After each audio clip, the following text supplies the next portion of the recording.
This is Democracy Now!, democracynow.org, The War and Peace Report. I'm Amy Goodman in New York, joined by Democracy Now!'s Juan Gonzalez in Chicago. Hi, Juan. Hi, Amy, and welcome to all of our listeners and viewers across the country and around the world. Thousands of displaced residents of southern Lebanon are returning home to find scenes of devastation after a ceasefire between Israel and Hezbollah came into effect earlier today.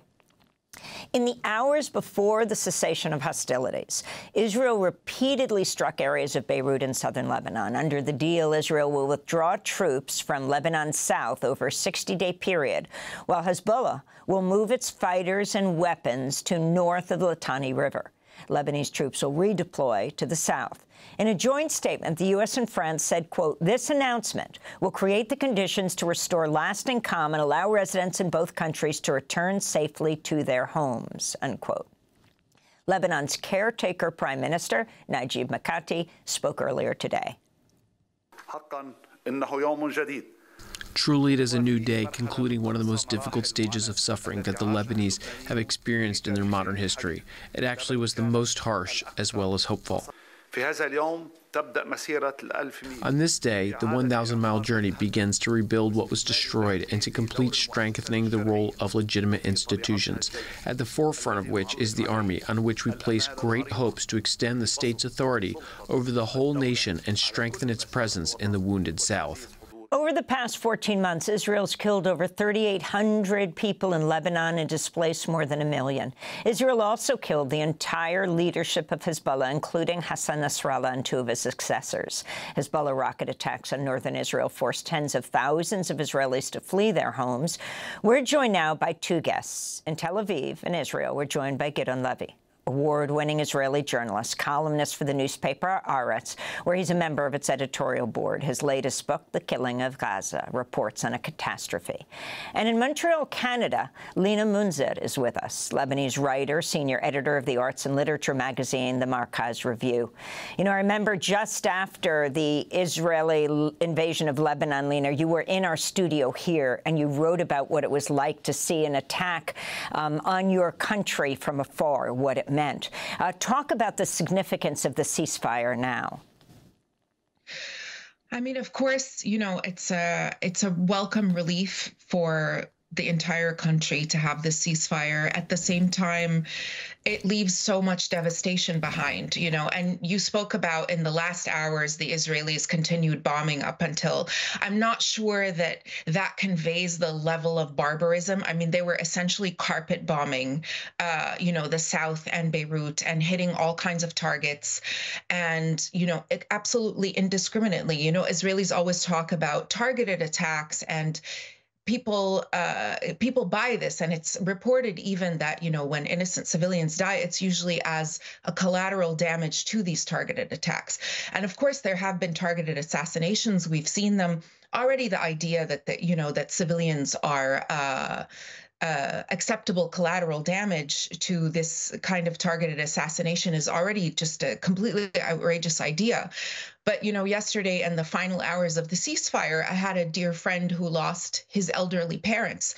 There was absolutely no warning, and they were targeted directly in their apartment.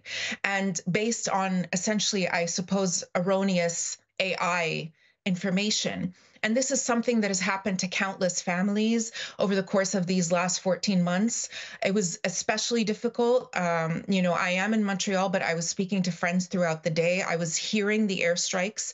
People were terrified. People were running on foot. There was absolutely no safe place to hide. It was truly like, you know, at 24 hours that were just condensed horror. And it is absolute terrorism. It is barbarism.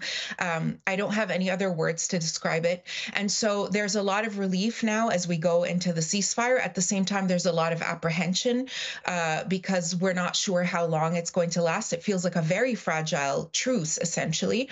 And also, you know, people are coming back, not just to devastated homes and devastated lands in the south, but they're picking up the pieces of their lost, you know, families.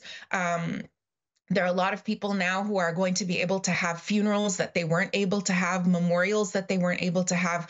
You know, the grieving process begins now, not just for the country at large, but specifically for so many families who have lost their loved ones, including up until these final 24 hours. So yes, there is relief, but there's also a lot of apprehension and just an incredible amount of grief, you know.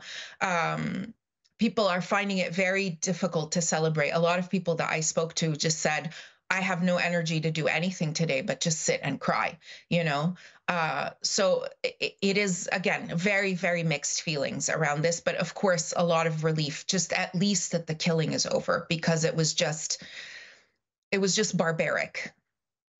And Lina, what do we know about the terms of this ceasefire or truce? And we've heard from Netanyahu and Biden, but Hezbollah has been silent until now. What do we know about their perspective?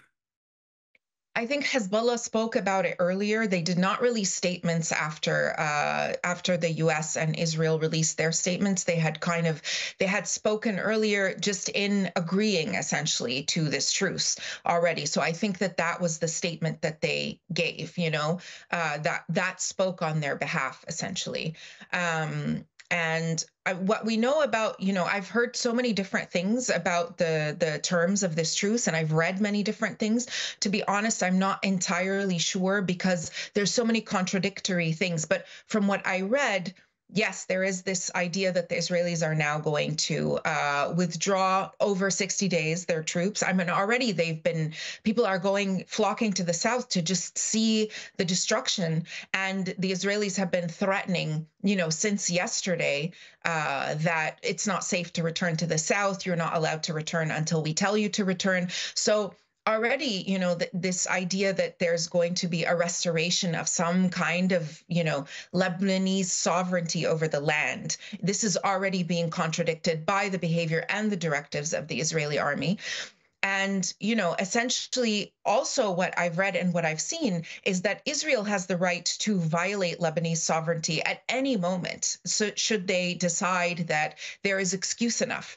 And, you know, when Israel acts with the impunity that we've seen it act with, and we know that it has the absolute full backing of the United States, it's also very difficult to feel safe as a Lebanese person, or to feel that the terms of this truce are in any way safe, you know, or in any way provide some sense of security, because you know that at any point they can use any excuse that they like, and it will be accepted. You know, it will be accepted. There's nothing that we can say on the world stage that is going to prevent further violation, further carpet bombing. So there really is a sense of being completely exposed, you know, before the world, and having no political recourse, essentially being at the mercy of these larger powers, which, you know, they have demonstrated again and again their brutality over the last 14 months, not just in Lebanon, but much more largely in Gaza.